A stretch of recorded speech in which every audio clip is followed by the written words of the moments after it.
God says, forget the former things. Do not dwell on the past. See, I am doing something new. Now it springs up. Do you not perceive it? I am making a way in the desert and the streams in the wasteland. But before he makes springs in the desert, you have to forget the former things.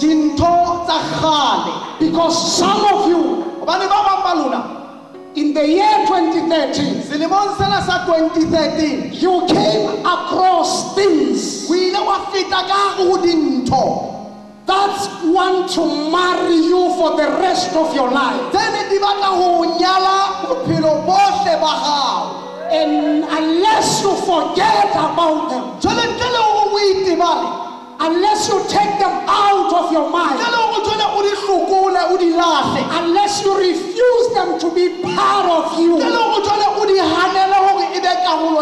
God will not be able to do what He wants. That's why He says, forget the former things. Do not dwell in the past. It's normal for people to talk about their failures. It's normal for people to bring their past to their present.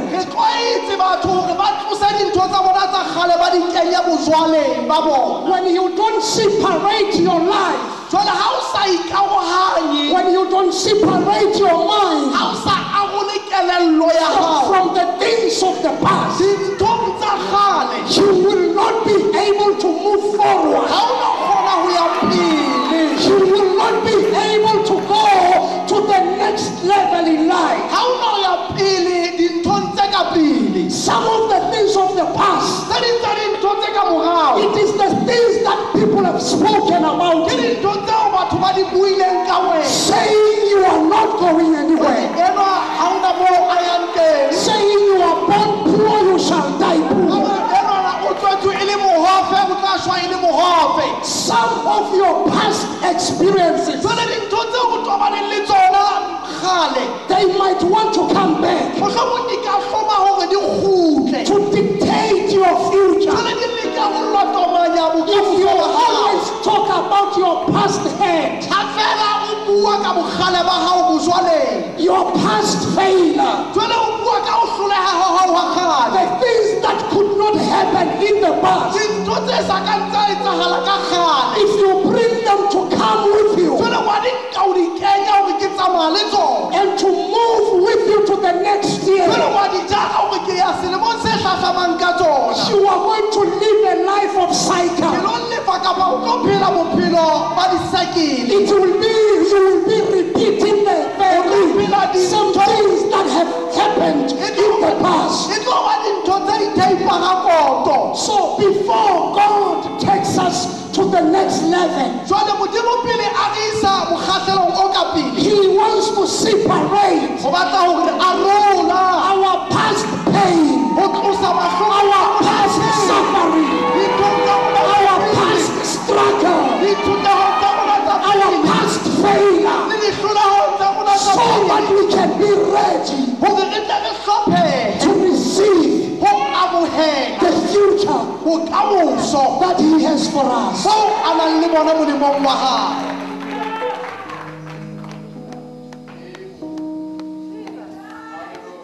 Forget the past. Listen, you did not come for a show here. Your life has to change.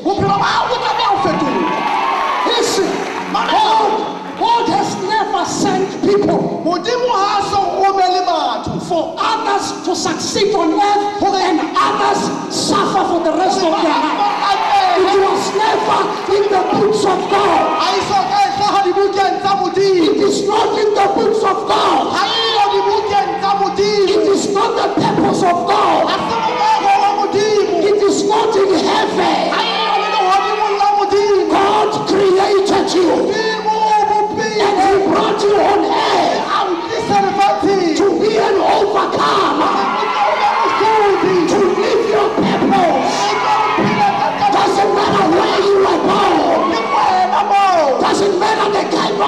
religion you have.